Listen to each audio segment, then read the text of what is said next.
Hello, everybody. Welcome back to this week's episode of the Clonestar Podcast. I am your host, Mike Overton. And of course, joining me in my co host seat this week is my dear friend from Ireland, the wonderful Show Hurley. Show, how are you doing this week? Hi, Mike. Thanks for having me on.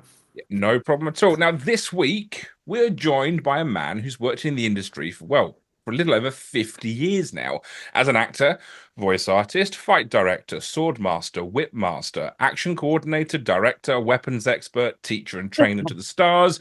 And, well, with a frankly ludicrous amount of credits to his name, like Battlestar Galactica, MacGyver, NCIS, Roadhouse, Indiana Jones, Red Dead Redemption, Highlander. Masters of the Universe, Batman Returns, just to name a tiny few. We obviously know him best as First Maje Culluh from Star Trek Voyager, which I can't believe was only 5 episodes.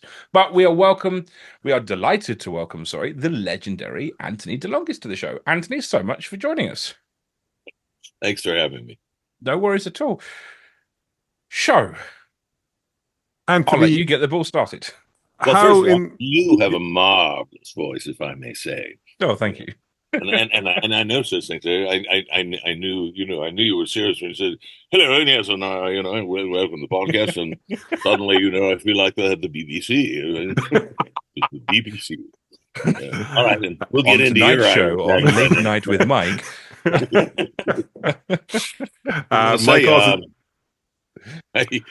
You could, those people still have answering machines, I think, or at least messages. Yep. I'm sure you could make a few pounds. Of course, you don't say that anymore, do we?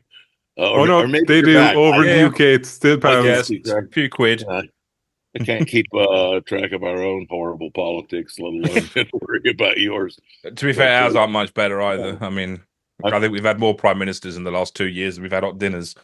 So we're doing well. What I'm trying to say is, that when people ring and says, I'm sorry, Anthony can't come to the phone right now. He's all tied up. Please leave a message.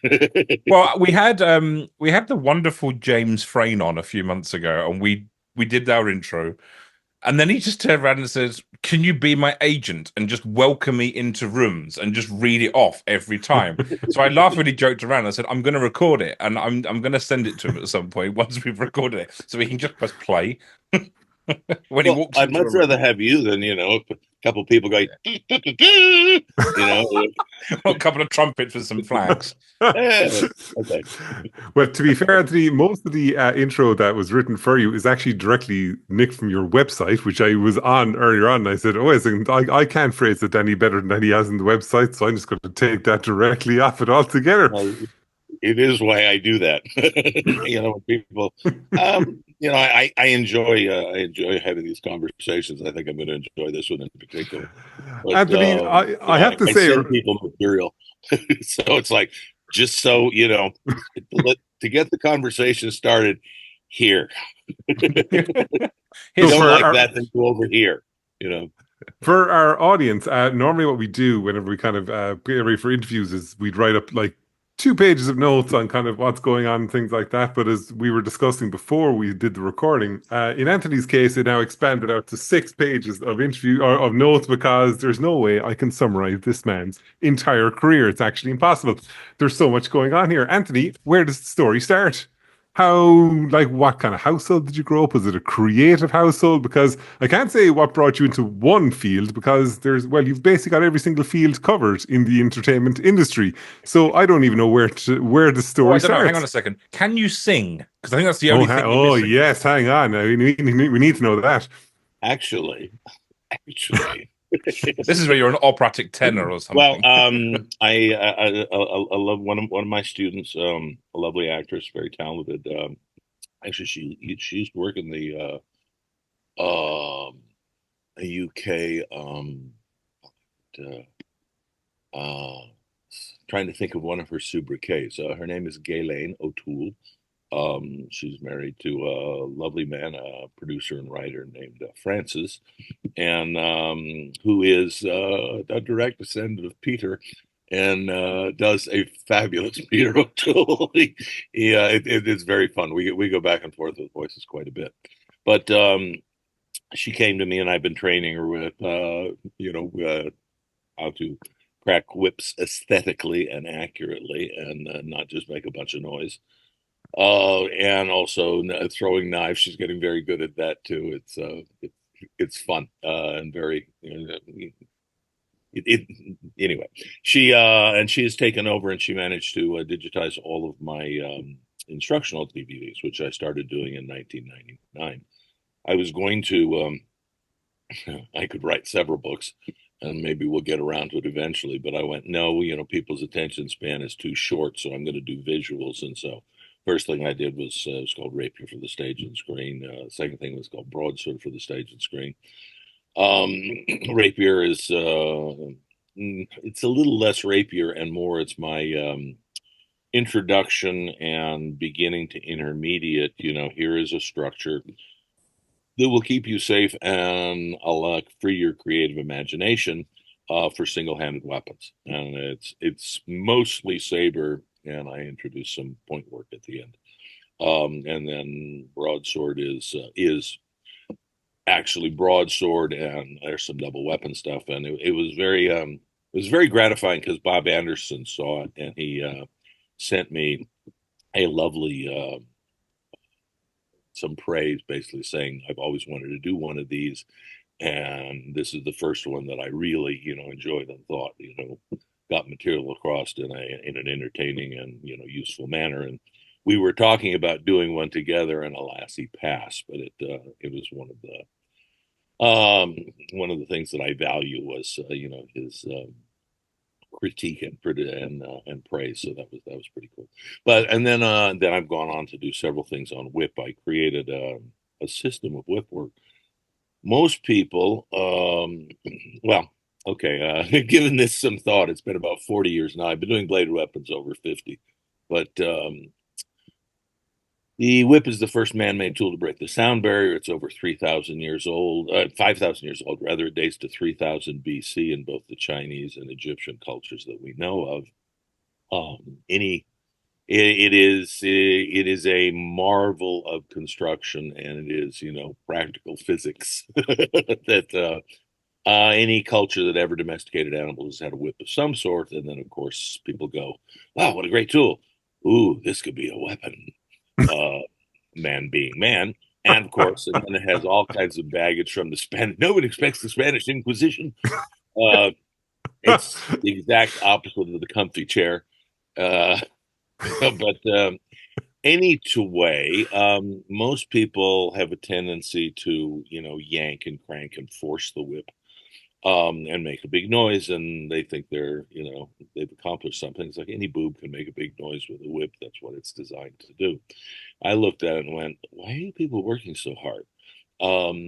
So I utilized the structure of the whip, and it is my, if only it was patented, I might make money. But it's known as the De Longis rolling loop because I actually created something new with a tool that's 5,000 years old. And what it comes down to is I align the whip, excuse me, with its own structure, and my system rolls and stabs instead of yanks and slashes. So it's more accurate, it's more efficient, it's more effortless. And I have built in safety factors into the structure to where you can keep yourself and then anybody else you're working with, safe.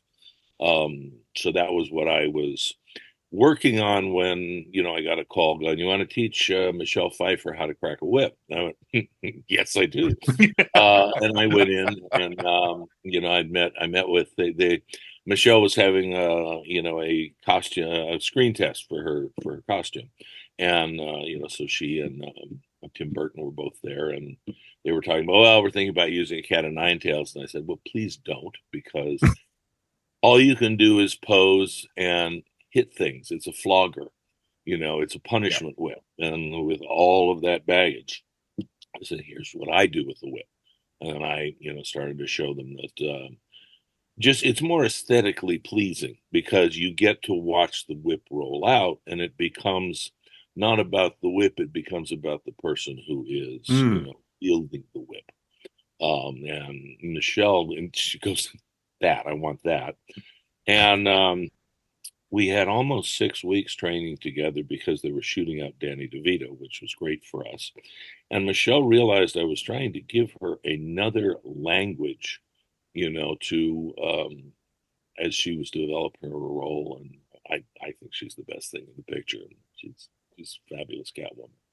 But we had this lovely collaboration, and I taught her a foundation, and we would literally walk onto a set and see what the adversity was and turn it into opportunity. And we could create things on the spot because she had a foundation of structure and movement. It actually helped her a lot too. I grounded her because she was wearing 3 to 5 inch heels all the time. Yeah. And you can't be, unless you're a ballerina, you can't be up on your toes and be able to do this when you drop and have this balanced platform from which to launch any projectile. In this case, it happens to be a whip. It changed how she moved. But on our last day of filming, which happened to be the department store where she takes the heads off the I was mannequins. about to ask you that, yeah, because like we've all seen the behind the scenes video where it shows her doing it like live when they're actually filming it, and kind of saying it wasn't digital effects in terms of she actually did whip the heads off the mannequins. Is that true, Anthony? Oh, Yes and no. We had wonderful success. Well, first, let me tell you a quick story. She was getting so good, and she really liked it too. She said, "Oh, everybody's kind of afraid of me with this, like the crew, and we'd go find a sound stage, in between." And she said we kept training throughout the shoot. So not only did I bring her in, and she had a solid foundation, but we continued to refine her skills. And so the first thing we shot was the penguin's lair, and the first thing she did was wrap Christopher Walken around the neck, practically with a whip, which was pretty cool. And not in the best conditions because we had rented every industrial sized air conditioner I think that existed in the city, and they were all over at Warner Brothers, except there was one. The Penguin's Lair was actually universal because they have a big water tank that very few people know about, which they could flood. And then there's a section in the middle that's a little deeper, which is where Charlie Pacerni, who was the assistant stunt coordinator, came through the roof, doubling the Penguin. He said, "Yeah, that fat suit, it messed up his rotation. So when he hit, it's like, check and see if he's still alive." But yeah, he did a terrific job. But anyway, so it's he had everything heated, cooled rather, to about 36 degrees, I think, so that there was always breath. Unlike, are you guys familiar with the story of The Thing? Not John Carpenter's original, the first one. Oh, With Matt Dillon, the name of the actor who played Gunsmoke for years. Oh shoot, his name just ran out of my head. Any two way, they'd had the bright idea to build cages in people's mouths and put dry ice in them. But the actor's like, "Oh, this is I can't deal with this," and he spit it out, and then of course the dry ice burned his mouth. So we got around that by just cooling everything, and you would get the entire crew looks like they're having a snow day, and then Michelle's in her a layer of rubber basically. And so anyway, it was but it was cold and the whip was wet because we just dragged Max out of the water, and the one thing she didn't do was the insert shot of wrapping the stunt double's ankle around to pull him out of his cage and into the water, which that's a story in itself. I'll tell you another time. But so that was our first day, and then we went on and we had the rooftop. The Ice Princess didn't exist in the script. By that point, Tim was talking, calling me by name, which was nice. And he said, "I don't think there's any whip work in this scene, Anthony," because Michelle had said, "If I'm on set, I want him on set." Because there was one day early on where I wasn't there, and she had a problem. And it was it would be, it's a small problem, but very quickly can. Yeah. The whip is exponential in everything it does. All energy that's introduced to it is multiplied, is magnified. That is its great gift.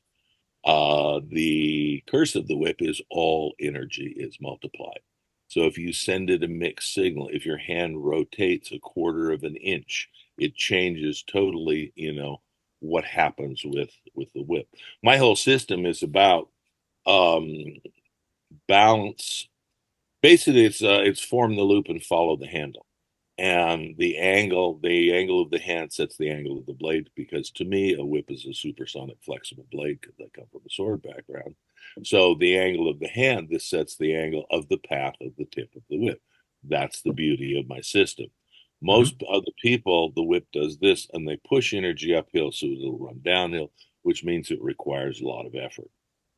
To me, the martial arts ideal is minimum effort, maximum return, and the whip is a perfect metaphor for that. It's also a perfect metaphor for acting, but that's another story.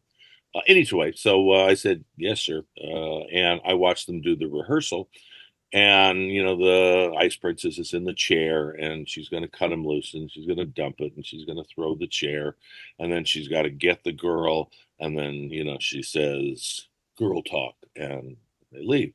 And after they do the rehearsal, walked over to Michelle. I said, a whip in one hand and a chair in the other says lion tamer the world over, no matter what language you speak. And she goes, Tim, Anthony has this idea. Oh, great. But basically, she swings in on her whip, cuts the chair, dumps the girl, cracks the whip, throws the chair, grabs the ice princess around the waist, pulls her in for a 2-shot, says girl talk, and we rehearsed it twice for camera, shot it, and we were done. So that's how good she was. We could create on the spot. Back to your question about the mannequins. Yes, she could have done it. She could have taken them all out there, but I get there on set, and Max Glover, who the coordinator, says, she can take those heads off. She's that good. And he goes, special effects has been there for 2.5 hours. Let them have their thing. So basically, they'd rigged them so that, he could pull that off. But I went over to her and I says, okay, let's do this combination of, you're going to do this and you're going to unwrap and you're going to go, you're going to throw one backhand and then you're going to crack and then you're going to do a compound figure and knock that one off, and then finish. And then the skipping rope was her improvisation, but we basically walked in and we would do this. We would walk in, we would choreograph on the spot, and and then we would shoot it, and this is why I'm going. Let me train somebody. Let me give somebody a set of skills, because then we can make things even better on the day. And the idea of and invest in my meager salary, and whatever the artist that I'm working with is. So you're paying for 2 people, and you can come up with something that's truly magical. Or you can have 60 people standing around with their arms crossed, waiting while you struggle to get something mediocre that you're going to end up having to do with cuts and, close-ups and shaky vision and a wobble scope. Yep.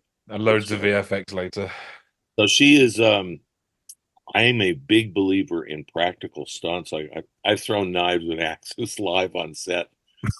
Well, golly, 3 of my last 5 jobs have been doing that.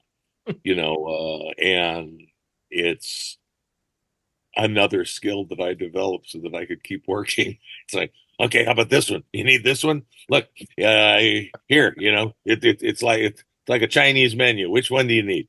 I can do that. But so, in other words, your skill set is literally going, Hollywood, what do you need? And I will learn. I've actually done that where, where the coordinator has gone, well, we need somebody here, and you got to be able to do archery. And well, at that point, I didn't do archery. I do archery now. And knife and hog throwing and the work with the whip and so on.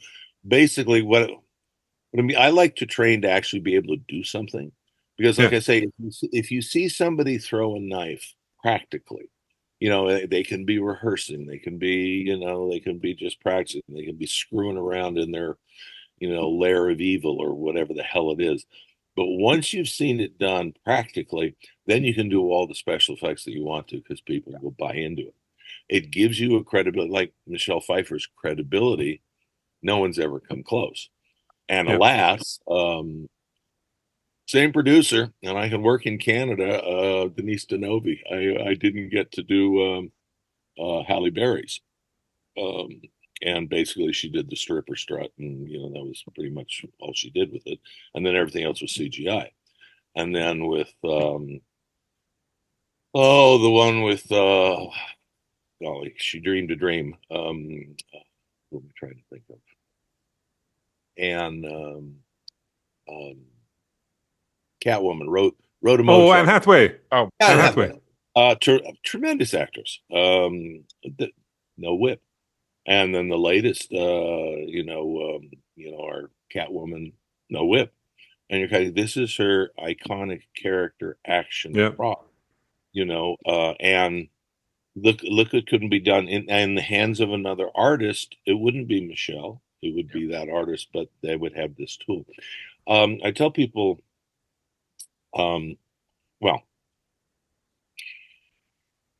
tools are a wonderful way to physicalize the character that you're creating, and anything you pick up, I say, this is an inanimate object until I pick it up, be it a sword or a knife or an axe or a pen. But once I pick it up, now it's an extension of my will and my skill and my imagination. What can I do with it? You see a bit of this in the first Bourne Identity. He's looking for a weapon of opportunity. He sees a pen, and now suddenly he has something, that he can poke and attempt to make something of an equalizer. So it has to. Anything you pick up has to become an extension of your character. And used in the way that your character would use it. One of my favorite people, I would say, well, what sword fights do you like? And I said, well, there's a couple of these classic ones. And I mean, other than mine from a Highlander or where I got to introduce the mysterious circle style of fighting, which is very close.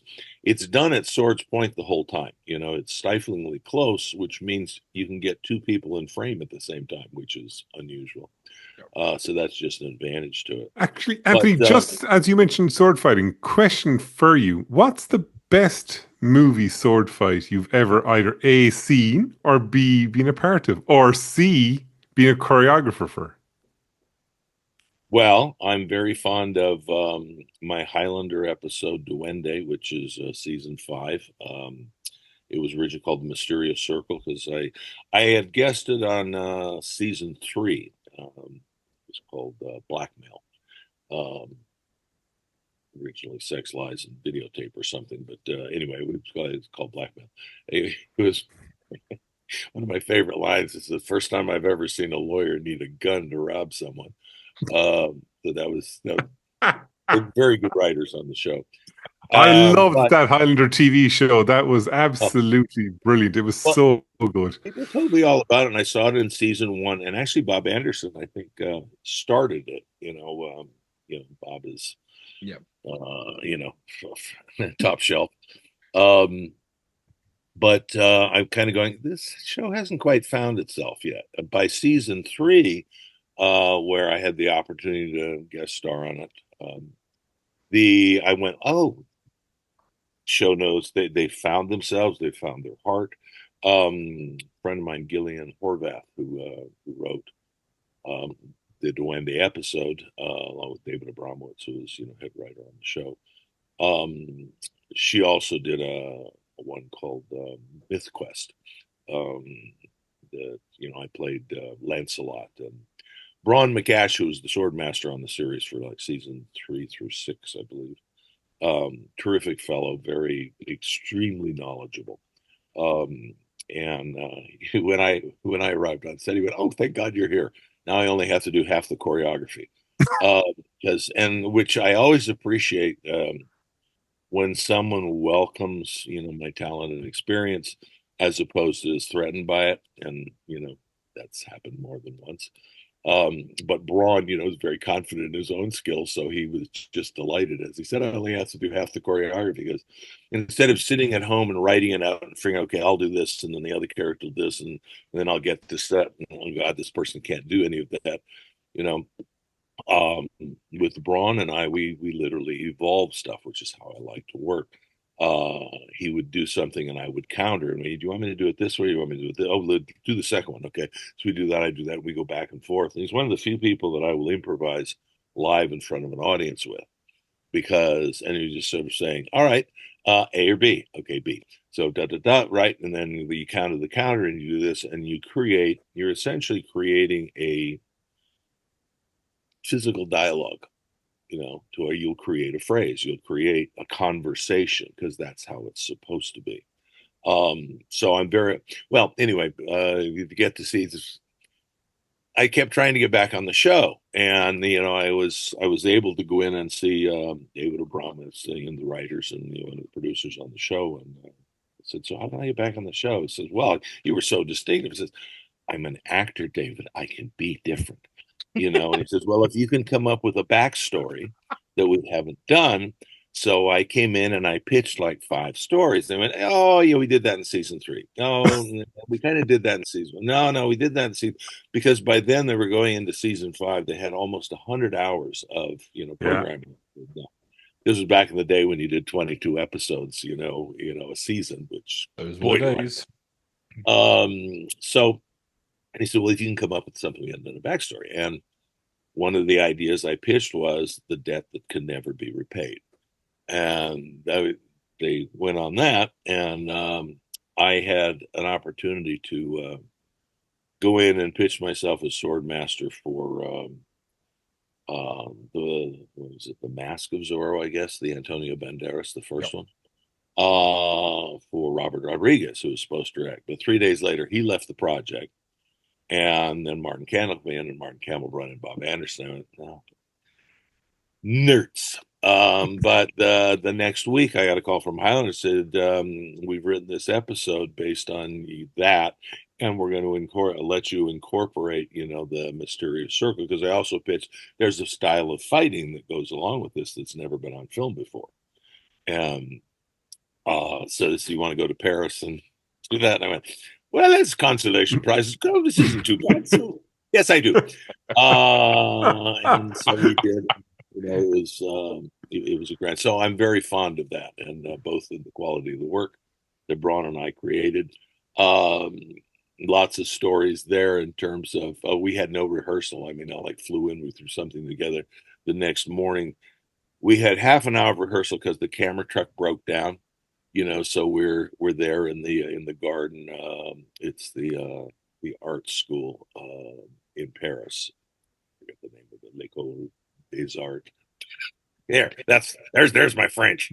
That sounds French enough. Yeah, that's probably the name.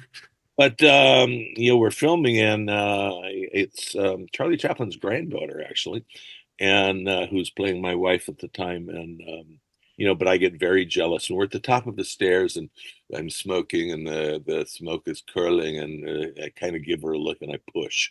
Well, this is the day of Beaujolais Nouveau. The new wine has come in, and the entire city is drunk. And a lot of the students, were there kind of on set behind camera watching, and when I do my villainous self, she's of course caught on a pad and everything, but the director dumped the basket of apples tumbled down the stairs, by way of metaphor. But when I give her the push, they go, "Hello, oh bastard!" Time to go. A bunch of drunk Frenchmen, so that was fun. But and then the final thing we end up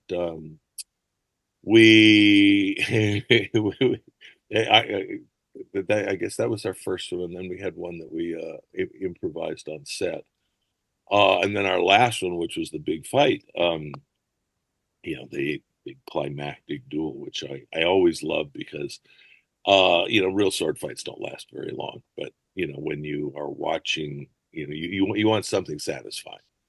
So, Braun and I, are of a mind the same way. So we put together this wonderful sword fight.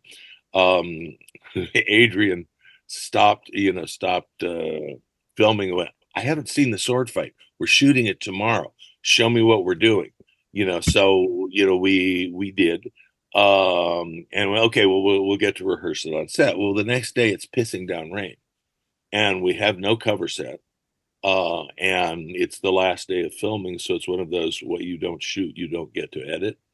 So we just go out there, and we had chosen this location because the Eiffel Tower was framed between us as we're fighting, on the mysterious circle. Well, visibility is about 200 feet, so you don't see the Eiffel Tower there at all.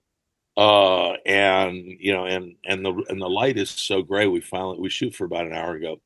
Let's stop. We'll wait till it gets dark. They'll pump light through it. And that's what we did. And it looks like we've been fighting for hours. And so God's a wonderful art director. It looks fabulous, but it was miserable to work in. Very, very Anthony, slippery. We told them to texture the surface. And they went, well, we were going to, but it rained, And I went, yeah, that's why we wanted you to texture the surface. So it was a bit like, what's his name, Christopher Lee, in the Three Musketeers, in the Richard Lester Three Musketeers, where they're fighting on ice. That's what it was. But it turned out fast. So I like that one. I also like Fearless. My fight with Jet. They flew me to Shanghai to fight Jet Li and work with Yen Wu Ping, and I went, yes, I would like to do that as well. So that's that one. Neither one of us knew the choreography because they were about 5 days behind, and so I'm kind of cooling my heels for a week. And I was looking forward to working with the team because I have a way I like to work. But it's their house, so I gotta play. I play by their rules, and I don't speak Chinese. So I finally get there, and I shake hands with Wu Ping. I shake hands with. Wait a second, Anthony. Hang on. I can't believe not for 1 second could I not believe that you, with your ability to just like at the seat of your pants say, "Listen, I can fly an airplane. Don't you worry about that." That you could not have found a way to learn Chinese on the way over in the flight. I refuse to accept that reality about you. I know you could if you put your mind to it. Well, I'm trying to learn Italian at the moment because we're coming to Italy next year. My wife had planned a birthday party for my 70th birthday, and then we had a global pandemic. So this will be my 75th birthday. I don't like to keep track of those things, but there's some things that I don't do as well. I'm not nearly as I don't waste myself anymore. But my fencing master, Ralph Faulkner, he was 95 and still teaching 3 days a week. So that's the bar that I'm hoping to be able to do. I still teach 3 to 5 days a week. Like you said something there when you were doing the Highlander, and you said like, I'm an actor, but like you're so much more than that. So like when you got into the business initially, was it just you saying, I'm just going to be an actor? And then was it a case of as time went by, you were kind of there going, wait a second, somebody needs a sword master, somebody needs to know this, somebody needs to know that. Table that for a second. Let me finish my Fearless story. Oh yes, go for it, of course. Sure. But so anyway, basically, the team throws something together. This is a team that's been working together for a couple of decades, probably. So they have a way of working. They work very, very staccato. They're very, very fast. Of course, Jet is martial arts royalty. Yep. And rightly so. Were you intimidated by any of this at this point, going over there and seeing all this? Or did you say, nah, it's grand, I can do it. I can do absolutely anything I put my mind to in the next 5 seconds? Well, you ask me that question again if I have it. But no, I was there determined that I had this opportunity. I was going to do my best. They searched all over the world. They were looking for somebody who was good with a sword and good with a whip, and fortunately, my name came up, and Mike Leader, who plays the referee in the fight, and he's a producer and liaison in Hong Kong for particularly a lot of American and European talent and stuff to come in. Terrific fellow. He wrote a 3-issue spread on my, swordmaster aspect of my career up to that point, and called Impact Magazine. His partner John Mosby, an English fellow you might know. Anyway, the point of the story is the team threw together stuff, and when Wu Ping and Jet were happy, he and I got up and walked it like twice, and then we shot it at speed. The first phrase is the only one we shot 3 times. Everything else we only shot twice. We would do something, Wu Ping would give us a little, fine tune that in that beat or that moment, and we would shoot again, and then we would move on. So there was no rehearsal because we had just made it up. Neither one of us really knew the choreography, but together we probably had 80 years worth of combined, martial arts experience. So what would happen was he would move, I would adjust. I would move, he would adjust. And so it's probably the most organic fight that I've ever done, because we were literally responding to each other's energy at that moment in time. And then, it's just very fast. I had to bring my A game for that, but it was enormously satisfying, and I realized very quickly they were choreographing my weapon like it was a Chinese weapon. Then also the first 3 moves, Wu Ping goes, pokey, pokey, pokey, because I showed him the sword that we had designed and that I had brought. And then they changed that too, but that's fine. But I thought, oh God, he thinks that European swordplay is what he's seen in movies, which is almost universally awful, with a few notable exceptions. I call it a miasma of misinformation. But so I will give him 3 thrusting attacks. I will give him a lunging attack and a recovery and a pass forward and then a redoublement. The 3 lunging attacks, but still that kept the integrity of the weapon. No pokey pokey. Nobody with any training at all pumps their arm and does this. And they liked it. It was fine. We moved on, and then I suddenly realized, okay, you were choreographing me in order to motivate really cool moves that Jet has probably done thousands of times before. And I went, that's fine. So you're wanting me to, attack these quadrants. And I just, at one point, I kind of went, okay, I will do that. But do you mind if I transition this way instead of this way? And I guess one of the team said, who's choreographing this? Us or the Guilo? The Guilo is not a particularly, it's a bit racist. But Wu Ping goes, this Guilo knows what he's doing. And after that we had no problems at all. And it's one of my favorite creative collaborations. But to finally answer your question and get back, don't forget what you asked me just a minute ago. What great sword fights? What I was getting at was, there's an old joke. Shakespeare never wrote fight scenes. He gets to that point and says, "They fight," and he goes, "Of course, Shakespeare wrote fight scenes. He spent 4 acts telling you who's going to show up to this final confrontation. That's who should show up. We shouldn't be getting."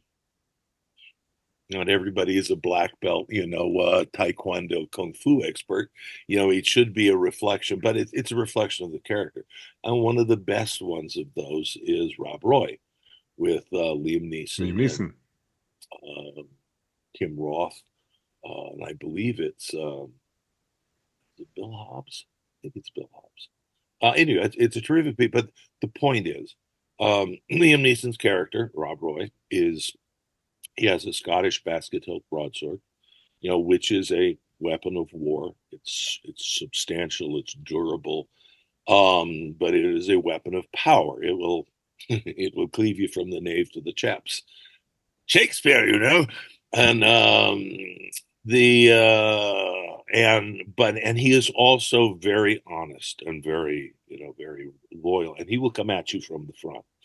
Tim Roth is literally a bastard, and he is using a weapon that is all about lies and deception. So it's the perfect pairing and execution of this weapon is an extension of that character, and they utilize it in that way, and that's what makes that particular fight so satisfying. So, Good. Anthony, quick question for you, right? So, like, whenever I watch a movie that has like any scenes involving a soccer match, like by and large, they're absolutely appalling. They're dreadful in every possible way. Like, no one's ever done a good soccer movie or even a scene with soccer in it. They're always appalling.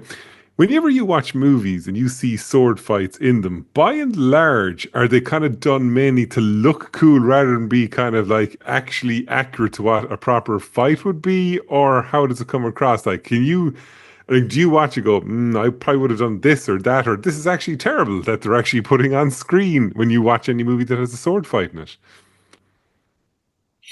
Yes. Here's the point. I never go into a movie, going, oh, what piece of crap is this going to be? I always go to and be entertained. I plunk my money down, or I, invest my time, in that. And I want to be entertained. And I only start picking something apart if, they've burst the bubble, and I'm just kind of going, anyway, they pull me out of the story. And then I sit there, and as a professional, I go, how would I do this better? In terms of sword fights, I've studied a number of different arts for decades. This is knowledge. I'm a big believer on take responsibility for your own training, arm yourself with knowledge, because knowledge is choices, and your art is in your choices. And so don't don't don't look at the shit on YouTube. Like, lads, you want to be working a little better here. You want to improve, your technique, and execute it a lot better than that, because that's just shite. But alas, there's an awful lot of people that, you look at me and they fling themselves up on YouTube. Yeah, but in terms of if you were entirely historically correct and you were within the should we put it, Bruce Lee would think of it as confines of, but basically, let me answer it to a different way. Each weapon has its unique characteristics, and it's like, is it rigid, is it flexible, is it straight, is it curved? Does it have an edge? Does it have a point? And what are the combinations of, okay, and if a character has a sword, let's say, he's chosen it because he feels powerful with that weapon. He feels invulnerable. And that weapon does what it does better than anything else. Okay. And you usually pair people with similar weapons, like the musketeers. Everybody has rapiers, and they have, and rapiers have their own evolution. Again, this is all knowledge, and you should use this to free your imagination rather than to shackle yourself. But you can't do a perfectly accurate. They didn't use that weapon in that way, and that's very often true. But does it service the story? But unfortunately, like there's a weapon called a small sword, which is the final evolution of, from broadsword to rapier, which is a civilian killing weapon, to small sword, which is another civilian killing weapon, as opposed to weapons you would take to war. They became almost exclusively point weapons, because you only need 3 fingers of steel to penetrate the body. You're going to hit something vital. So in and out. It's not very interesting to watch. and it requires a lot of knowledge to be able to execute and technique to execute it well. And it's not something that the audience is most audiences aren't necessarily well versed in the technique of that particular weapon. So you become, in addition to being a storyteller and a character, utilizing this tool to help give you more interesting layers, you are also educating the audience as to what, and this is how I like to choreograph, there's a shifting jeopardy. And if I'm going from a cuts to suddenly to thrusts and evasions, I am educating I'm opening the story up enough to where the audience says, oh, the game just changed. Oh, there's the new jeopardy. And if we don't follow the story and narrative and logic of the fight, then it's hard to get emotionally invested in it. And I think I had this approach because I started at Shakespeare. I started at the Old Globe Theater in San Diego in 1973. And then Why, Anthony? Why did you have to age every one of us on the call in one go by saying Hey, you weren't even a 1973? glimmer in your father's eye at that point, were you? We've done No. it again. Every episode, somehow or another, we age ourselves. It's normally something like, oh, do you remember having that on VHS? Or do you remember picking that out of the newspaper? So, Anthony, you've done it. You've aged us again. Well, my yeah, and alas, myself too. But because I choreograph for theater, you you have to tell a story, and of course, if you're doing theater, you do it 8 shows a week, so you've got to be able to, create something and craft something that you there's usually rehearsals, so you're able to train people, and you do this, but you make choices that tell a story that become an extension of those characters that we've been watching for, if it's Shakespeare, the previous 2.5 hours. So I build logic into, my story, and I build character into how, for example, when I played, I returned my second season as part of the equity company. I just done Richard Chamberlain's Cyrano at the Amundsen, and that got me my equity card, which was cool. And I came back, and one of the roles I was doing was Tybalt in Romeo and Juliet. And in the initial fight with Mercutio, it's all about one-upsmanship. It's all about, my technique is, because they talk about, when you always look in the script and say, what do they say about you? What do you do? What, and then what do you say? But these are all, you're like a detective. What inspires me that I can then help create a more interesting character that will draw the audience into this journey. And so it became all about, just refinement and surgical precision and this and that. And then Romeo gets in the way, and the accident happens, because I did it as an accident. And basically, oh, you just ruined my life. So then when I came back on stage to Tybalt versus Romeo, it was incredibly brutal. It was just, fuck technique. I just want you dead. And I was, and at the end of it, after you just kind of bashing him around, I come at him and he kicks me back, and I ran into the side of the proscenium, and I bounce off, and I'm coming back, and he's like, ugh, he just sticks his sword out, and I would come forward and go, and audience is over here, and it looked like I was impaled through the throat. Now Tybalt is the Prince of Cats, and thing about big cats is, they can be dead and they'll take you with them. So, but I had this moment of coming back, and, from all this frantic action, boom, dead stillness. And the audience would go, ah, I go, haha, got him again. And then I would slowly pull the thing out of my throat. And then I would come back at him, and he's on the ground, and bash and knock his sword out of the way. And I got myself up to the highest tippy toe that I could, and then I would collapse and die. And it was just, that was one of my favorite deaths. but again, it's in character.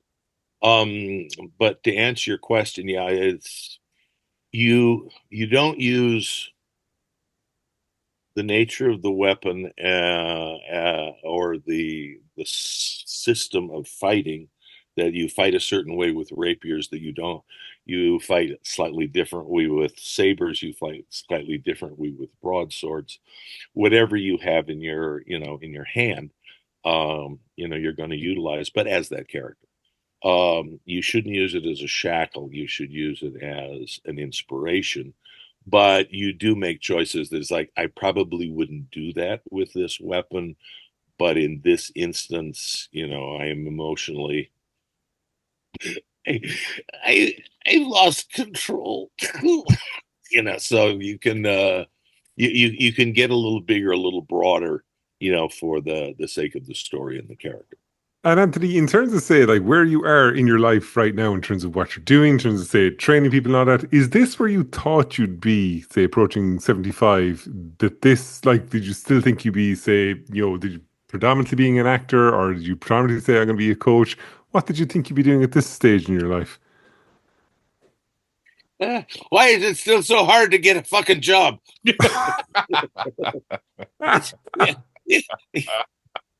What do I have to do to prove to your sons of bitches? I had hoped to have more on camera opportunities, or I'm very proud of the work that I've done over the years, and I've actually created what I think are memorable roles in 13 countries on 5 continents. So it's given me the perspective of travel, which is really quite wonderful, and the people that I've met. It's always very frustrating. The hardest thing is getting an opportunity to show what you can do. And you can, and there have been roles I've lost to. Yeah, they were so excited. Oh, yeah, tell me you're available for the call, the callback, in the day before you get. Well, so we haven't heard from you. Well, they went a different way. Oh, they went for a star name, and who precisely was that star? And you're going, that guy? He had a TV series with a monkey 15 years ago. That's their idea of a star name. Fight me. So but that being said, because God knows, career in show business isn't fair, and it's certainly not easy. And you better, I love the work. I love the work. I love the challenge of the work. It's from the first thing I ever did, which is a play in high school called Tea House of the August Moon. I went so I'll go try out and I'll be a villager, and I ended up getting the lead in the show, which is a character called Sakine, played by played by of all people Marlon Brando. In the movie, he was horribly miscast, but it was a delight for me, and that's where basically I when I was infected. And from that day to this, it's still the hardest thing I've ever done, and the easiest thing I've ever done. I love the work, and I've always been an actor first, which is why my choreography, I think, is as effective as it is, because it tells a story. I But of all the things, I taught at UCLA for 19 years. I've been a professional teacher for half a century. I've been blessed with some great teachers that kind of set a bar for me. But teaching, I won't say I learned as much from my students as they learned from me, but I always learn from them. I'm constantly telling people, I've been teaching this for 30 years, 40, whatever it happens to be. I've never taught it like this, because you teach me how to teach you.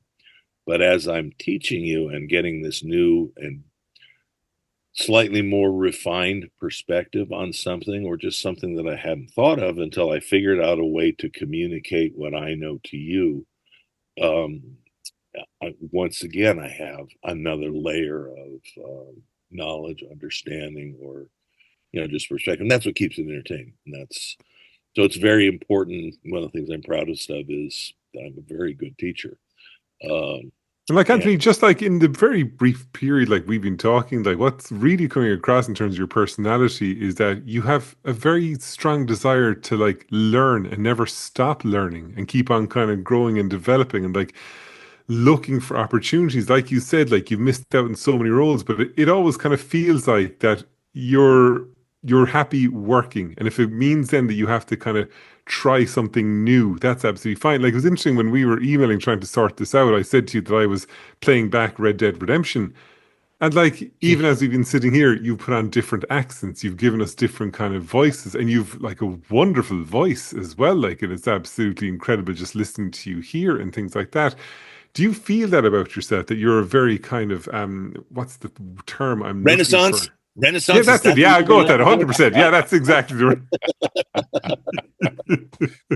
well, it kind of came down to I could sit home and bitch about how unfair life was, and lament that I wasn't, getting calls and opportunities that I truly believe I deserve, and so many of my friends, and do destructive things, which are entertaining at the time, I've heard, but and so basically, I've used it as a spur to. It is one of my philosophies. It was never stop learning. Um, it keeps life more interesting, but again, it arms me with knowledge, and knowledge gives me choices, and that is reflected in my work, whether I'm in front of the camera as an actor, or these days more, I kind of specialize in helping actors, or when they're smart enough to hire me, directors or coordinators, make the most out of their character driven action opportunities. Because to me, if action is one of the most powerful storytelling tools I think an actor and a director have, because it's a visceral response. um Heady dialogue is it can be satisfying, it can be wonderful. It has its own challenges, but it has a tendency to make you an observer or a voyeur, whereas a good piece of action can kind of break that wall, and you find yourself reacting to it. You can't help yourself because it's visceral. And I think the best actors understand the power of it doesn't have to be elaborate or even athletic. It's just there are opportunities for action that can be tremendously simple. It's how you manipulate a prop, or how you because how what your physicalization is doing is revealing something that's going on inside you that the audience sees, and even the character at the moment probably doesn't realize, but it's telling us something about it. It's making someone more human. And so that's what I have learned, this. Um and I have a quick question for you. I was reading one of, say, William Shatner's a million autobiographies that he's always writing, and hey, that man's retired more often than Sinatra, for Christ's sake. the man will never retire. Like he will literally die while he's filming something. I don't think there's a doubt He about wants his that. body sent into space. Yeah. 100%. But he was in his book. He was kind of saying that like he's in his 90s, and he kind of said, people are asking me, would I retire? And he said, whenever an opportunity comes up, it's something new for me to do. And he said, well, why would I want to retire? He maintains that if he retires, he'll be dead within a couple of weeks.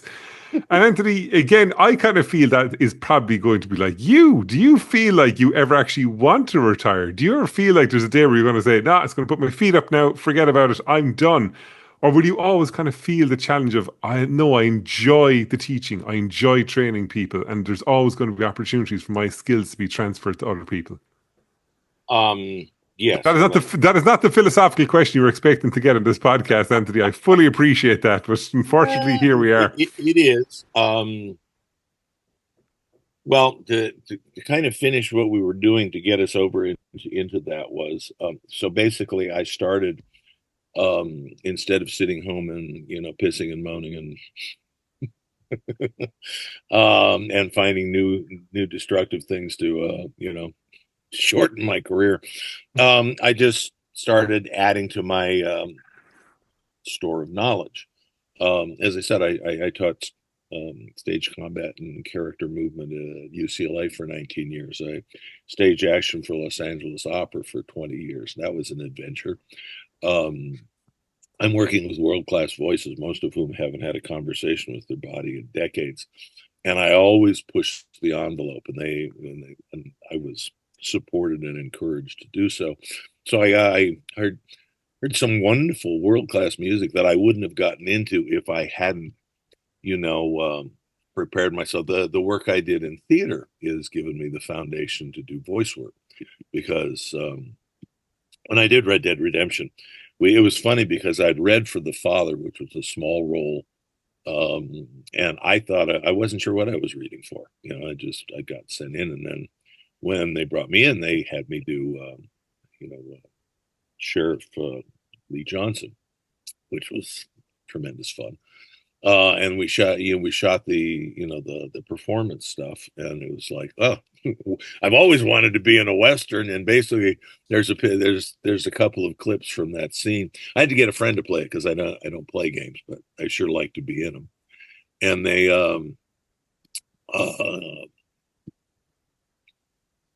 sorry, you're sending me down memory lane.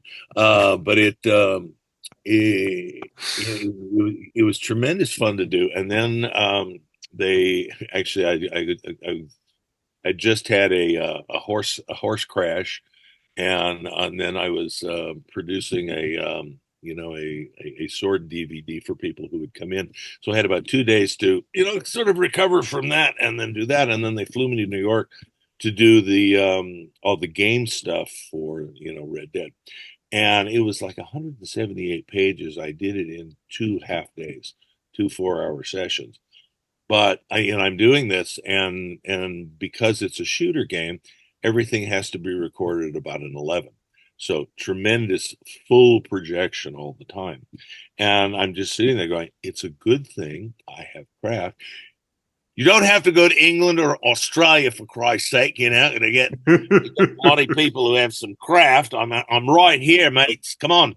But I just went, most people would blow their voice out in about half an hour.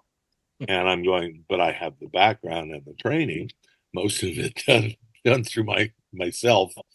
I had the opportunity actually to go to, they offered me a full scholarship to ACT, the American Conservatory Theater, or I could go and do Cyrano at the Amundsen and get my equity card. And I chose the equity card because I felt like I've either gotten the training there, or it would have been nice to have done the conservatory route, but I'd either been exposed to much of that knowledge by that point, or could still do that on my own. So I chose I'm going to go the pro route, and so I did about as much theater as I could do in LA. But it is very hard to make a living doing theater in Los Angeles because everything is, sort of equity waiver, 100-seat. You don't get paid. Basically, you're paying for the privilege of being. Is there something I might be able to see you in? And why you're not going to come? I mean, we both know that, and now it's even less so. So I don't do very much theater anymore. Simply because and I get it, you used to do that, at least in Los Angeles, in order to send out to casting directors, yes, please come and see me in this, and you can see my versatility and la la la. Well, they work until 7 o'clock, and the last thing they really want to do is go out to theater, and see something that's probably going to be mediocre. And so I remember a story. Patti LuPone. I mean, this is 35 years ago. And she was touring in Evita, which she did a tremendous, and Yep. her body of work I've been extremely impressed with. So the acting opportunities she had, but huge voice on Broadway and etc. And I guess she had a reading for a film, and she came in, and they're basically going, so is there something we might have seen you in? And she just had a huge spread in the Calendar, which was the big weekend paper back in the LA Times, back when we had paper, and lauding her portrayal as Ava Perón. It was back with Mandy Patinkin. I saw both of them in the show, and I'm just like going, come on, people, wake the fuck up. What you should have done is gone and bought the paper, So walked anyway, in there, and just slapped it on the desk. theater. Yeah. I love theater, and I love the last one I did was it was over 20 years ago now. But it was a living author. It was a show called A Vampire Reflects, and it was a spoof on it's this vampire who finds himself in 50s outside of Los Alamos. And he has a whole song about, oh, yes, I have a song, a whole song about, oh, I miss these nights, when I moon took flight over the Carpathian countryside, and yeah, anyway, it was a whole lot of fun. Come to me. And it was something of a swoop. But the the author said, yeah, I'm here and read My Girlfriend. Well, his girlfriend was awful. So you don't have to cast her. Well, we didn't cast her because it was just like she wouldn't have been able to play the part, which was absolutely essential because it's this sort of teenage Bobby Soxer who's totally enamored of me, but bakes me things like garlic pie. I'm not the pie person. And so he never came to a rehearsal, and the end of the play didn't work. So we basically had to kind of rewrite it and create it ourselves. And we finally, we actually got into Samuel French, which, alas, is no more. God, I am old. Only as old as you feel. Boys. Yar. So yeah, no, I love to do theater. I do more of it. It's just now I live top of a mountain. As a matter of fact, about 3 hills over from where Kirk battled the Gorn. It's called Vasquez Rocks. No. It also became Planet Vulcan. Yeah. So you should come over and do a podcast over here. Give you some production value. Anthony, I have to, because of course I'm Irish, so I have to ask the question. Far and Away, which is of course regarded by Irish people as a completely apocryphal depiction of Ireland and Irish people and the Irish accents, where did you get your Irish accent from? Are you saying I have an Irish accent? No, I didn't. Oh, you bastard! You lured me in, and then you stabbed me in the back. Weren't expecting that, Anthony. Well, were you? They weren't. All right. Well, where it first comes from is John Ford movies. Oh yes, and Barry Fitzgerald. Over here we pronounce it Cohan.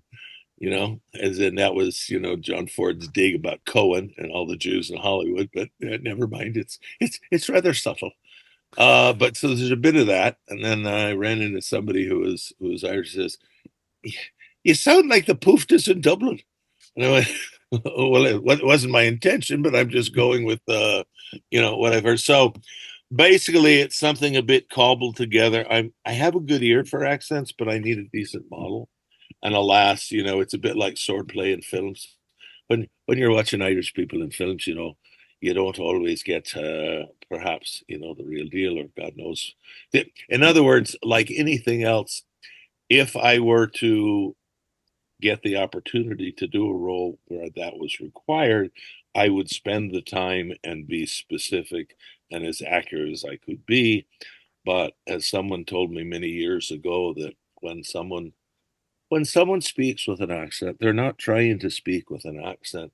They're just trying to make their words hard, So, yep. But I did get a little taste when I came over to, teach that seminar. We were at the, oh golly, what's your most famous theater in Dublin? the Gaiety. Pick another one. The Uh, the company that oh shoot, everything's flown out of my head. Alec McGowan would be at the plow and what is it, the plow and the stars? the Pound's hard. Yeah, yeah. Yeah, I it's an old theater. It's an old theater. It's a small theater too, but it's very famous. From those of us who have done theater but have only heard. Anyway, we got to go and we saw a show there, but we went to the Dublin Horse Show, and we just kind of they got us and we walked in and we were kind of standing if you would be at the infield and watching the horses jump and this and that and there's a fella there and he obviously had some seeing problems, so he basically had kind of what you get when you go to the optometrist and they go, okay, which one is better, A or B? A or B? But he had this contraption, but he was, obviously he had some macular degeneration. But, they were watching, I was standing next to him and we started to talk and he started to say something like this, and I didn't know what he was actually saying, but it was just something about the horse that's in the third. Or stage, and don't you think it's fabulous? And I'm getting about every 10th word. I'm just like, now that's an Irish accent. But yeah, I so basically it's something that is usually cobbled. It's a bit cobbled together, and it's done more for if I was doing some animation or something, and I want to throw in a voice and shade it a little bit. It's like, great. Well, if we're going to talk about it, let's do Scottish, shall we? And again, that's not terribly accurate. But if I roll my arse, and I do a wee bit of that, then it kind of does the job for that particular animated character. Like, oh, kick you in the bagoolies. Something. Think about Billy Connolly. I was going to say that's quite a Glaswegian accent. I'm not, and again, of course, accents are very regional specific. Oh yeah. So yeah, and so for the most part, when I do them, it's for animation stuff, and it's a shading. Like, are you familiar with a character, an actor named Robert Newton? Jim Boy. Now, it's the original Disney Treasure Island, and he's the one who taught us all how to speak pirate. Irish. Yeah. Jeffrey Rush does a fine version in his, Jack Sparrow bit, but it was really Robert Newton who taught us to speak pirate. Now, I'm sure I wasn't watching, but I'm sure my face is doing all right. But it kind of helps when you're doing. Now, as I understand it, that is a regional English accent from somewhere close to the sea, I guess. But I have no idea on that one. It's also like my Russian accent. I often do. I did Murder, She Wrote, with Angela Lansbury.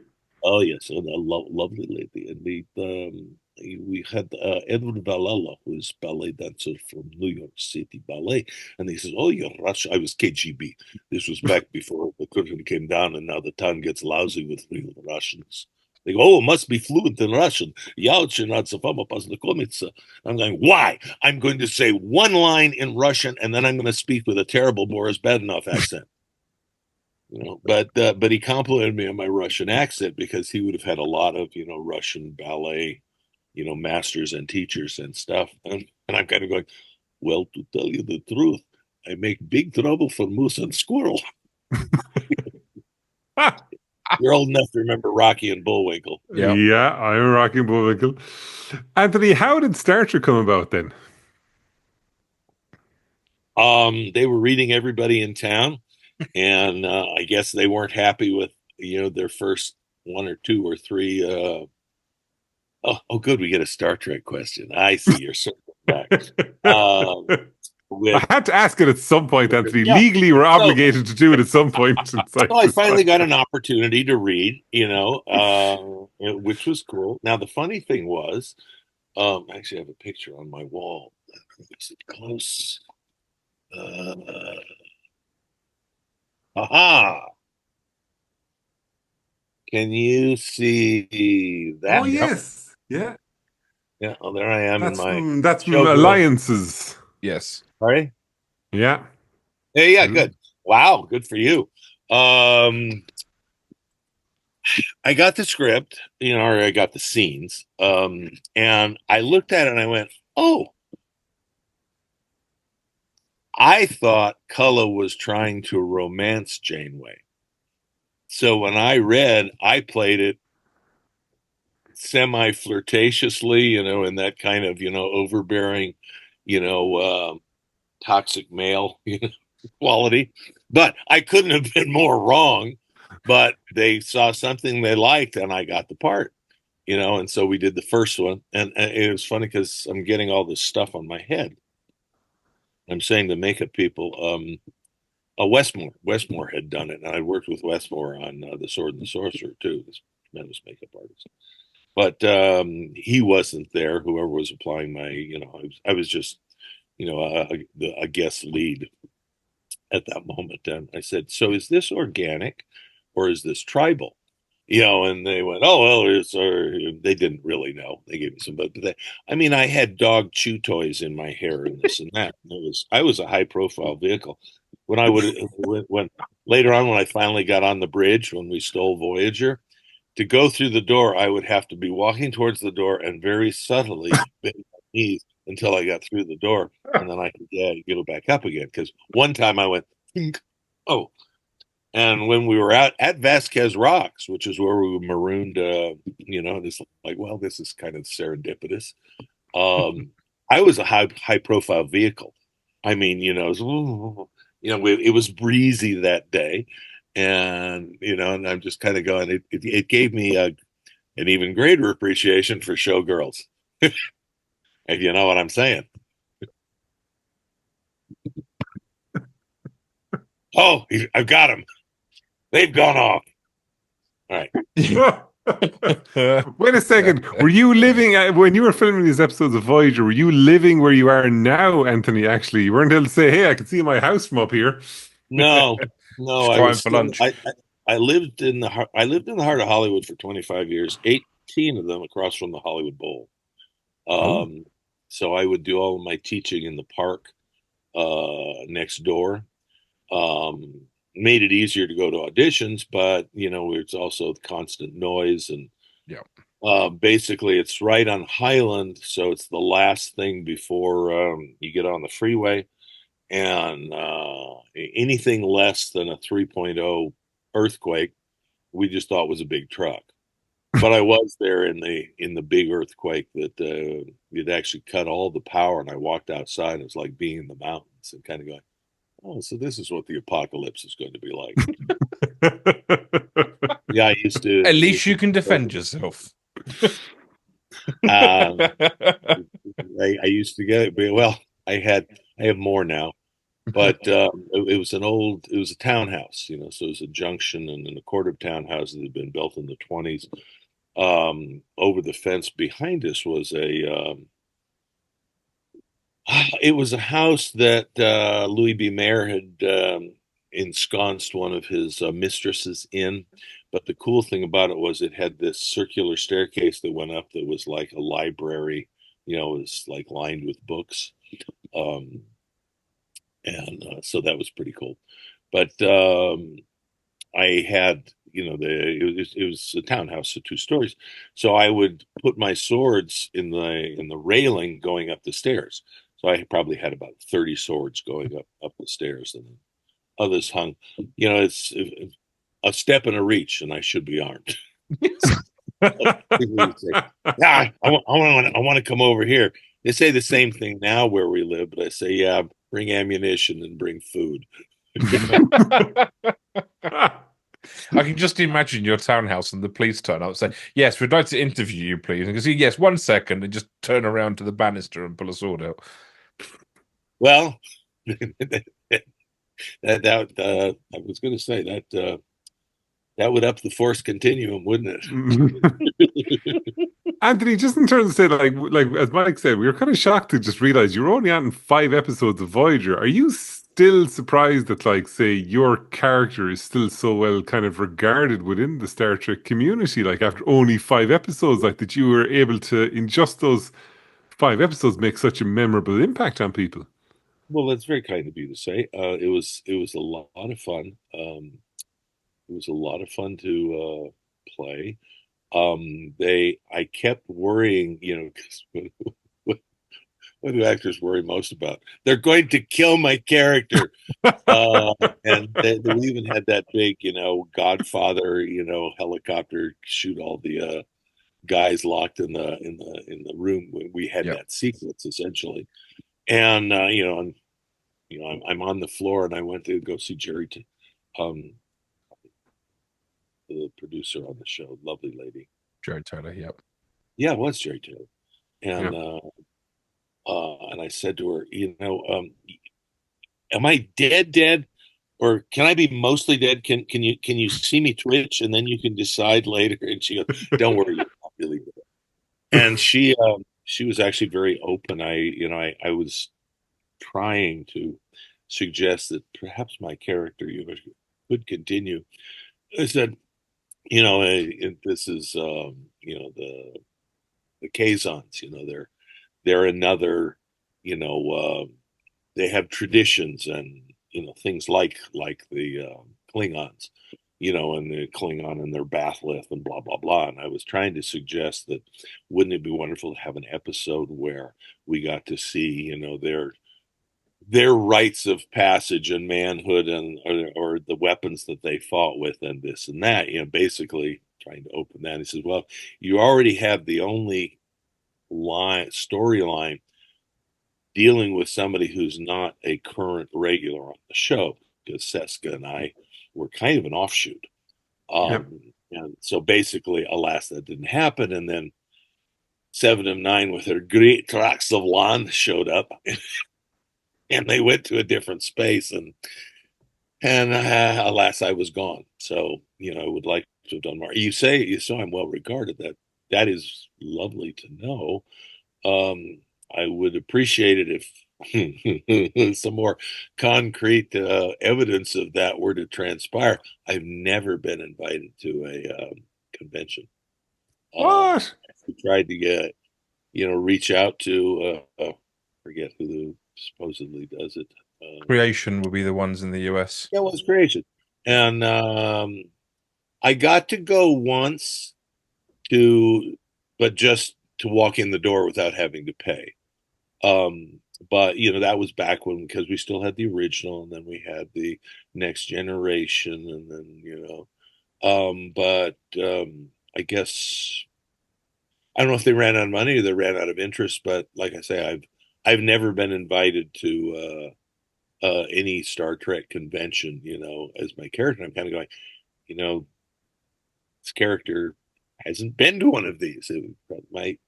I'm a very good interview. 100%. Yeah, I have cheapers above. stories. So if you boys can do something about that, it'd be much appreciated. Well, we have a convention here in the UK in, I think it's August. They've yet to announce all the guests, but I'm pretty sure we can. Put your bang on the door. Here's the thing: I have, I can send you material. Yeah. Actually, I will. I'll send you some material that basically says, here's my thing with conventions. Yeah. I'm very reasonably priced. But what I like to offer production value, because there are things I can do. I do panels, answer questions, hang out with, I'll do signings. What I don't like to do is sit at a table with a pile of pictures all day. It's just like, yeah, and you can sell your pictures. And I'm going, no, let me come in and do something. I will teach a class. I will do a seminar. I'll do a Q&A talking about, action in movies and why it's important and what a tremendous opportunity it is. I will teach a master class. but let me give you something that other people can't give you. And I will still absolutely do signings and all the other stuff and interact with the fans because I love that. I'm meeting people, Because but I I'm don't really like surprised, but I'm surprised about this, Anthony, because like when I was sitting down, like, plotting out the year of interviews and things like that, and the second I saw you, I was there, Jesus, I have to get Anthony De Longis on the show. There's no doubt about it, because I was there going, what a wonderful actor, what a wonderful performance. And I was there, I'd absolutely love to chat to him. And then when I saw your story and who you are, I was there, Jesus Christ. I said, this is ludicrous. I said, I have to have this man on the show at some point. okay. Yeah, and I played so hard to get, didn't I? just the 11-month wait, Anthony. That was fine. You know what? I was willing to kind of keep on, treading the line of getting that Did we restraining lose? order. I think probably what happened. I don't recall right now, but I think probably what happened was you sent me something, I sent something back, and then life intruded, and No, I I actually heard nothing back because, well, I took a risk. You see, I sent a message on your Instagram account, and that is always a nightmare because sometimes they go into like message requests and it doesn't always get delivered. So I kind of see my swords, whips, horses. My Sounds like an interesting night out. We'll have to get Anthony over to Ireland or the UK, Mike. We'll go on a night out with him, and I'd say it'll end up on front page news the following morning with horses and whips and knives around the streets of a city or something like that. Just imagine Blackpool closed because Raged Man runs down the road with a horse and a sword. What was good for yes, that's awful. What was it's not the skirt, it's a kilt. What was fun was when I came over, it was very nice fellow, Irish stunt coordinator. And, he had me come over and, work with his team. The Abbey Theater, that was what I was trying to think That's of. the Abbey. Yes, of course. But I know. Yeah, I know. Abbey Theater, for Christ's sake. But that was a test for you to remember, Anthony. I didn't want to take your memory recall away from you. I said, he'll get it. He'll know it is. Which is why that's not the technique I use all the time. We can talk about acting schools and another time. But anyway, they had us at a hostel, which was nice, but they were on a budget. I said, I'd rather, when I come to do these things, I come to work, and so yeah, I don't like 2 hours. What's that? That's just me showing off for 2 hours. If we're going to work, let's have a 7-hour. Basically, it's an 8-hour day with an hour for lunch, and I'm going to stuff your head full of knowledge until I watch your eyes roll back in your head, and then we'll go have some dinner. Where we're going for dinner night? Well, the pub. And it's just like, have a Guinness, have another Guinness. What? Do you have any water? Have a Guinness. Just Guinness. Although not at the moment, because in the UK we have a Guinness shortage. That's why Anthony is coming to Ireland. Tour the Jameson's distillery, which was lovely. Yes. Say it isn't so. You don't really have a Guinness shortage, do you? We do. Over in the but that's only we have a Guinness shortage. But not in Ireland, Anthony. Ireland, we're fine over here. So you can come over to Ireland. We're fine. But yeah, we were. But anyway, we would bicycle our way down to to the theater, which is where we were teaching, and which was quite lovely. And we were going by these these down to the river, and we would go by these. What is it? The Bleeding Stallion pub or whatever. But 17. Keeping people drunk since the 18th century. Well, we would go by, and outside they would have empty kegs piled to the roofline, which were going to be picked up and replenished for the next night. So I was quite impressed. Traditions. I've thought of one other production as well, Anthony, that you were a part in, because it wasn't as well received at the time, but has taken on a ginormous cult following, which of course is Masters of the Universe. Oh. Now, I always enjoyed it, even back in the 80s. I always thought it was like, it was exactly what it was. It wasn't trying to be anything that it wasn't. It was just straight up and kind of enjoyable. You had two roles in that. You were, oh Jesus, why can't I think of the name of your character in Masters of the Blade. Universe? Blade, Right. yes. And, Oh, but that also, that that was a tough one. You had I to dig desperate, deep for really had Blade. to get the Blade. And you were also Frank Langella's stand-in as well, once or twice, if I am correct in that. Did you have much of an impact in terms of, say, the sword fighting, the choreography on that movie as well? Well, that is an interesting story. Oh, Um, yes. Here we hang on, go. Now, this is what we wanted. hang on. Mary, um, could you check in with the lads and see? Apparent, I asked them for 1:30, but I don't know where they are, and we're still talking. Thank you. That's my lovely wife, Dr. Mary De Longis. She's has her PhD in cellular biology and anatomy, but Wow. she also does all the things I do. She's a black belt and instructor in Shinkendo, which is Japanese sword, and she's I will stand at a target and let her throw knives around me, and I also hold targets for her with a whip. So she had a good teacher. So uh, yes, okay. Masters of the Universe. I got the role of Blade, and not sure. I don't remember much about the interview or reading for the role. I met Gary, and somehow the next thing I'm doing is like, well, you can either shave your head or we'll try to do bald caps, which probably won't work, and this and that. And I just went. So I'm 20 minutes in the chair if I shave my head, right? So I did that, and it was fun because we did. Actually, this is where we shot that particular section.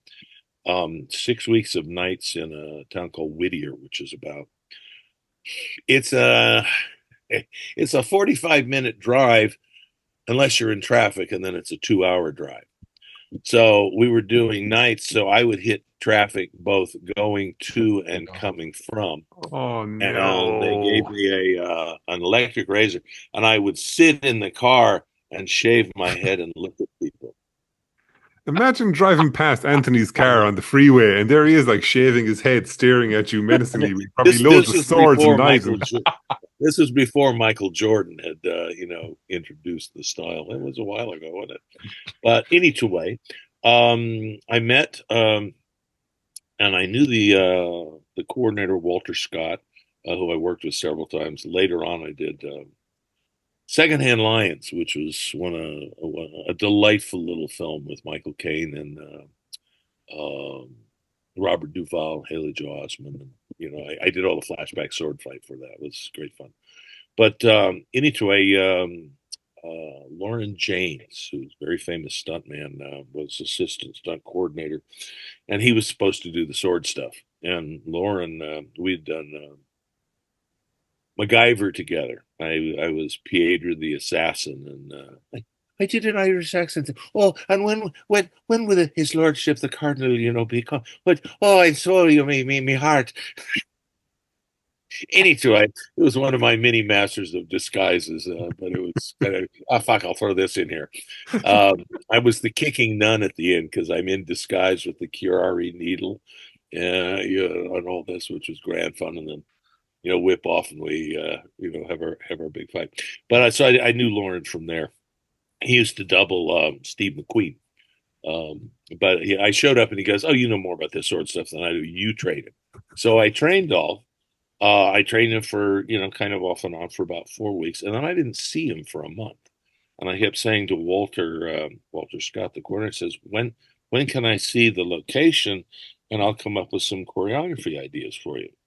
And he says, quit bugging me. We're going to get down there. We're going to have plenty of time. So our first night on location, what do you think we shot? Nothing. I haven't seen Dolphin in a month. Guess what we shot? Nothing. So I had about an hour with Dolph to go. Remember this? Remember this? Okay, we're going to do this. We're going to do this. And I would love for it to have been longer, but that was the way of it. The last fight I ended up doubling for Frank Langella. That was after the movie wrapped, isn't it? Because there was no budget left to finish the movie, and Oh, you there just were basically days when apparently nobody had been paid, and somehow I didn't know any of this stuff because Gary Goddard, our director, he kept it quiet from the cast. You know that is now there have been a couple of power cons in Masters of the Universe. Actually, we were in Germany in 2019 when our entire mountain caught fire. That was great. There's a fire on the mountain. Excuse me. Which way is? So that was. Fortunately, it only burned some outbuildings, and our horses was safe, and so I was able to take my wife, Dr. Mary, to Paris as we'd originally planned. But any two way, so that was it. I had very little time with him. With Skeletor, um, I there's the power staff, and I have the power of the sword, and I said, okay, so it's going to be a staff versus sword fight. Tell me, is this before or after his transformation into this god Skeletor? Oh, it says before. It says great. So I put together this fight, which was really pretty freaking good. And then the day before, they went, oh no, it's after. after. So if you recall, basically he's wearing the New York skyline with stag horns. So everything with the staff going over the head or whatever, none of that was going to happen. They had one quick thing with um, uh, Frank and Dolph, where they put the swords together, right? And then that Golden Globe was like, okay, we're done. There's no money and blah blah. And Gary managed to get us another half day of filming, with Dolph and I, and he had a little color wheel and just with a light through it that made this stuff and a whole lot of smoke, and then we threw together whatever it is that's on the screen, because basically we threw it together and shot it, and then stuff with the sword flying in and all, and it's amazing that it happened. Not really the way I like to work, in that I would like to come out and create a story and have a little bit of rehearsal, and then make sure that we peak on camera, because that's what you're always trying to do in any kind of action sequences. Be ready, have a plan. If you can make the plan better on the day, even more so, and then film, and make sure that the best performance is on camera, not the rehearsal the day before, or oh, we should have done this. So that's which brings us very quickly to Secondhand Lions, where by then I'd worked for Walter a couple of times. Walter Scott, the coordinator. And he called me up and says, I got the script, and it's Michael Caine telling the boy these stories, and it's in his imagination. They want it to look like the Mark of Zorro or Robin Hood, or that classic screen sword fight event. He says, I can do that. And so we did all that. But he gave me about 3 weeks to train Christian Kane, who was the young Robert Duvall, who I worked with again when he was on Leverage. But trained him in this and that, and everything was going very, very well. And every day I would, I like Walter because he'd say, they want this. So I'd go put something together, and I had a 4-man team that they let me bring in, and I would show him, and he'd go, tweak that moment. And then we go to the director. The director would love it. We'd shoot it because, we knew what the heck we were doing. It was a good story, well done. They had okayed the action, so there weren't any surprises. And, and we would shoot. I have a way of shooting that makes sure that we maximize the performance per phrase and then overlap. That'd be another story. I'll finish this one first. And so we did this, and then we went to the next section. There was a section where the young Duvall rides in over the hill, and he frees the girls who, are going to tell the princess about this amazing, American and how he fought and this and that.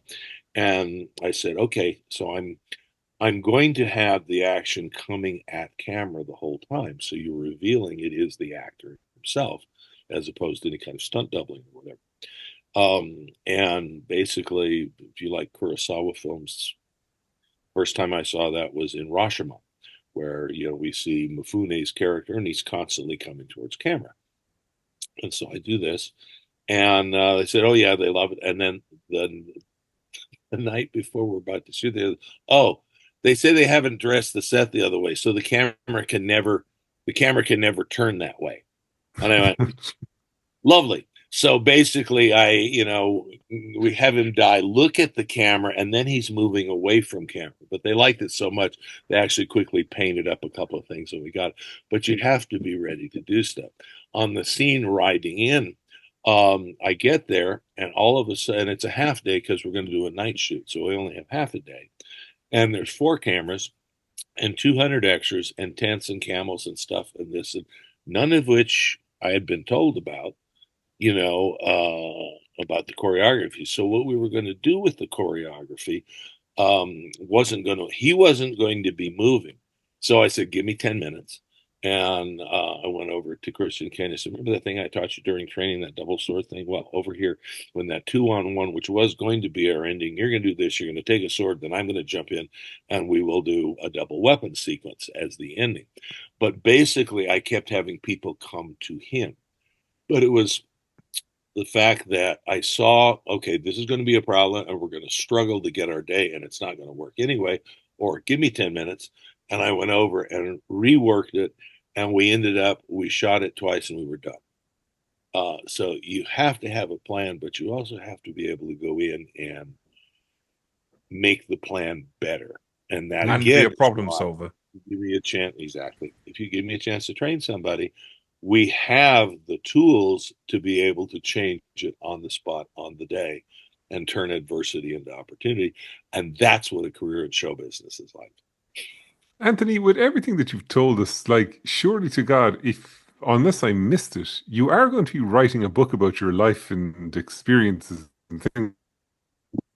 Well, only if I can get to a couple of conventions and, get a little money in my pocket so that I can do that. Otherwise, I'm struggling. I teach 3 to 5 days a week, and actually, I just did a job last month. It was kind of fun. They were having me come in for my whip expertise, and which was fun, and I gave them all that. But I'm an actor, so I created, it's rather an important role that if I hadn't done it, it wouldn't have achieved the dimension that it did for this particular project, which is cool.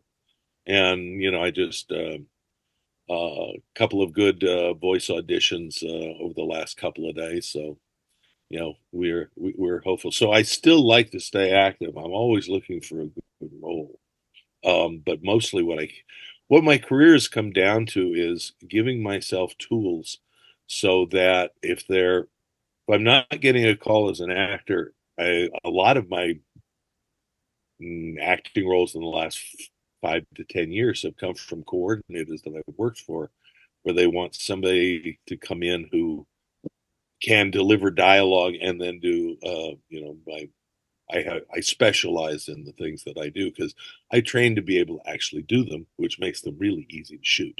Yep. As opposed to all the stuff where you have to, one of the things that on Crystal Skull, I had Harrison call me up I managed to get my materials into the office, and they got them to Harrison, and I get this call one day. He goes, "Is this Anthony De Longis?"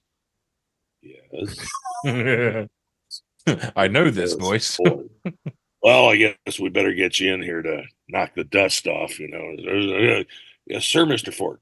Well, and that was great. And I had about, kind of off and on, 4 to 5 weeks to train him. But the coordinator hadn't hired me. So, he kind of got rid of me as soon as he could. So I didn't get to be on set with Harrison like with Michelle, where, I could go, here's an idea here, or you're busy, but I'm seeing opportunities. Is this of any interest to you? I also never got to meet Spielberg.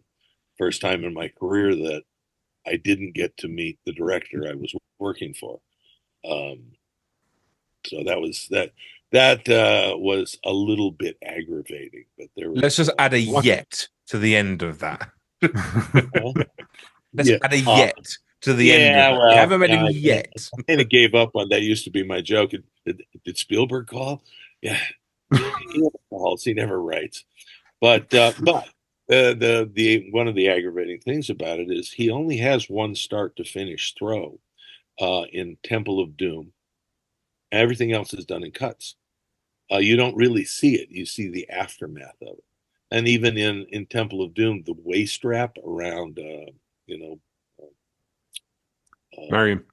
Marion, right? No, no, it's Oh, sorry. Oh, it's jeez. No. his current wife. Oh Lord. Yes, yes, yes. But Yes. when he does the waist strap around her, I'm trying to think what her name is. Kate Capshaw. Yes, exactly. I mean that's an easy wrap to do, and it's a money shot because it's over his shoulder on her face as it happens, or it's over her, it's over her shoulder on his as he does it. Put the two in. That would be lovely, and it's done after the fact. You hear the noise, and it's done. It's like with the gun in the first one. You hear the noise. It's done.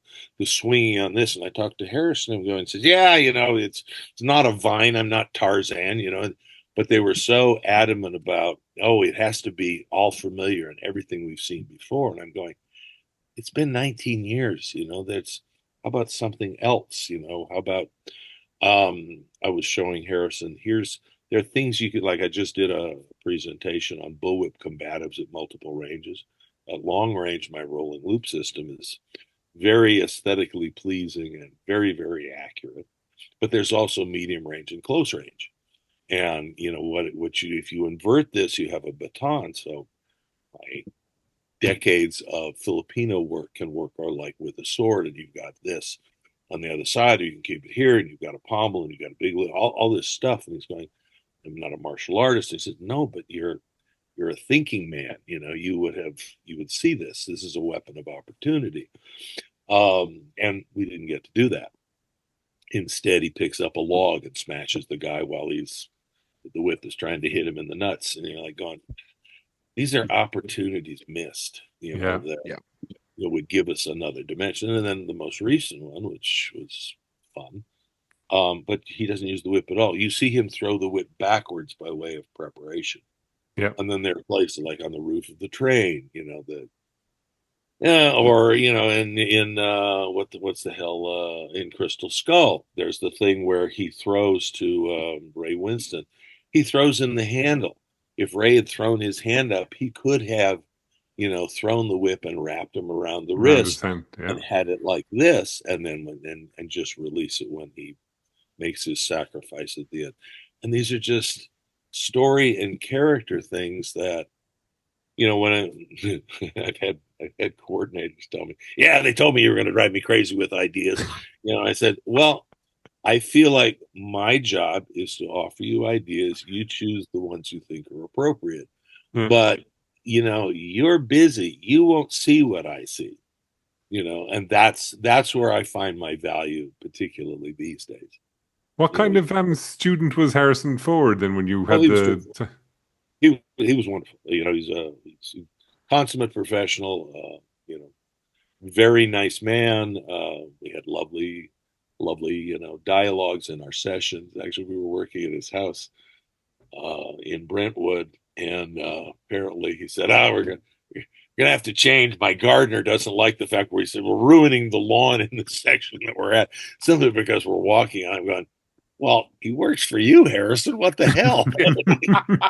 But so we ended up doing the next sessions down at his airplane hangar, where at the time I think he had 5 planes in there. And it was cleaner than most apartments I ever lived in. You could have eaten off the floor. So but no, he was terrific. And then when they were doing the publicity campaign once, right before we they they said, well, can you give him a whip? He says, sure. If you fly me to New York, I'll bring the whip with me, and then I can do, I did radio shows, and we did Good Morning America and stuff like that, which was big fun. And then Harrison, who I hadn't seen or he hadn't done any whip work in, 3 months, rolls it out and knocks over the pile of milk bottles that they had, just like that. So I got proud of my student. He remembers what I taught him. Good on you, Harrison. But so we go down to the screening, and before they get there, they're having a big thing, with the crowd and stuff, and the local DJ and stuff like this. And they said, "Well, can you do a little, demonstration? Let's volunteer our lovely lady here." Well, we were at the Apollo Theater in Harlem. White man with a whip, whipping this lovely Nubian temptress. Christ. This could go so horrible. But it didn't, everybody took it in the spirit in which was meant, and it was grand fun, and and she was lovely and I was lovely, and it was good fun. But it reminded me, I had trained Sinbad. Are you familiar with the comedian Sinbad? I remember Sinbad, yeah. Pretty talented. He had a movie called The Cherokee Kid, and there was some whip work in there, and I trained the dance hall girl, to do something, and I was teaching him to throw knives and stuff. And then I get this call after the film had wrapped. He says, he's doing this commercial. Can you bring your whip and come over to the audition? Well, by the time I got to the audition, somebody had went, wait a minute, white guy with the whip and Sinbad, maybe we shouldn't do this. I'm going, well, couldn't you have thought about that before you called me? And I got myself over across town to the audition. Anyway, so occasionally some things are, the whip is one of those things that comes with all kinds of baggage. And the first thing I say, first man-made tool to break the sound barrier, 5,000 years old, Egypt, China, cultures, every civilization, Yeah. This is a tool. This is all of that other stuff is, either consensual adults or some sort of aberration, So I very quickly get the conversation off of that into here's what it can be, and as a metaphor for a small amount of focused energy literally has explosive results, and that you have, whip work and all weapons work. As I said, this is an extension of you, right? You want the tip of the whip goes 768 miles per hour. God knows what that is in meters, but it will cut you like a knife, because of its velocity. I want a supersonic ally, and that's how I treat it. When I ride a horse, I've ridden horses in 11 countries on 5 continents. I didn't come to it till I was almost 40, but it was always been my dream to take weapons on the horseback. For the last, 40 years, whenever I ride, I have a whip because it takes me about 20 minutes to get a horse used to the idea. But I want an 1,100-pound ally. I don't want an adversary. A lot of people are, apex predator man, force and bend the, slaves always revolt and always in the least opportune time. So again, I want an ally. And, when I'm riding with my whip on horseback, and to me, it's about precision and accuracy, and there's an aesthetic to it. The horses like it. They kind of go, nothing to do with me. I'm with him. We'll be here all week, and so and then that's of course how it should be with a sword or any prop you have. It is an opportunity for you to extend your characterization into the physical realm or encompass that. And I refer to as you have verbal dialogue and you have physical dialogue. And when you can put the two together, it's a very, very powerful storytelling opportunity for the actor if they have taken the time to train themselves a little bit, or for the director if they understand how to maximize those opportunities. There, did I wrap it Anthony, up for you? Is this a good time? Hit the nail on the head. We can do this because some more. I have more, I I tell you dare what, you. if you had let's say for argument's sake, from tomorrow, you can only work with one weapon ever again. Whether that's a whip, whether that's a rapier, whether that's a broadsword, dagger, throwing knives, axes, you can only work with one. What would it be? You left out katana. You left out katana. Okay. I'm very good with the katana. Well, that's one of the things too. It's like everyone has a katana. If the dead are walking, I've got a katana. If the dead are, oh my God, and the trouble is, it's a very good sword, but it's essentially a Japanese broadsword. Yeah. Or for that, it's a two-handed weapon. Okay. And there are certain cultural traditions and there are certain advantages to the weapon and there are certain vulnerabilities to the weapon. But it's not a freaking lightsaber. You can't cut through buildings with it. Can you not? And it's really not Funny that. about spinning. One of the things that I get a little appalled, for God's sake, don't spin the sword. And I have directions. Oh, did you see that? You see how he spun it? And I says, yeah, I saw it. Don't do it again. Stupid. Don't do it again. But, and everybody, and then of course, I'll just put this, well, okay, if you're Deadpool, this is fine. I'll leave you with the thought. If you have your sword on your back, you can't pull it. Yeah. Because no one's arm is long enough to get it out of the scabbard. Which is why, and I'll just flip this back here and it'll magically go back where it's supposed to be. And I'll just reach back for it and suddenly there it'll be. Well, then it's all CGI or whatever. It's one of those things that, oh yeah, it really looks cool because he's got it on his back, but you can't draw it from that position. Yeah. Or it's just really damn flexible. No, you can actually bend it. Still won't work. You can't pull it out. When we are done, get yourself anything that is about 32 to 36 inches long. Put it over your shoulder and see if you can clear the tip past your shoulder. You can't, unless you're an orangutan or Mr. Tickle with 30-foot arms. Mr. Tickle. Yeah, Mr. Men books. These things are very revealing, these interviews. Mr. Tickle. Well, I'm going to keep a note. So, Anthony, we've one question left for you, which I will let Mike ask you in this situation. Okay, so Anthony De Longis, what does Star Trek mean to you?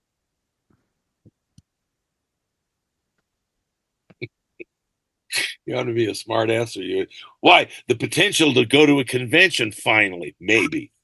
It was a wonderful challenge. It was also delightful that I kept going. Am I dead? I'm not dead. Cool. I get another one. So and it was a lovely relationship and adventure that I wish could have gone on longer. It was really terrific to get the opportunity to capture the crew and. When I smacked Janeway, somebody said, "There's a long list of people who want to do that." I went, "Oh, I'm not going to open that can of worms." No, Kate Mulgrew was delightful, and I've enjoyed I enjoyed working with her on that, and I've enjoyed her work, before and since many times. But I just had to laugh. Sometimes actors get the reputation. Oh, they're difficult. Sometimes some actors are unnecessarily difficult, desperate cry for attention.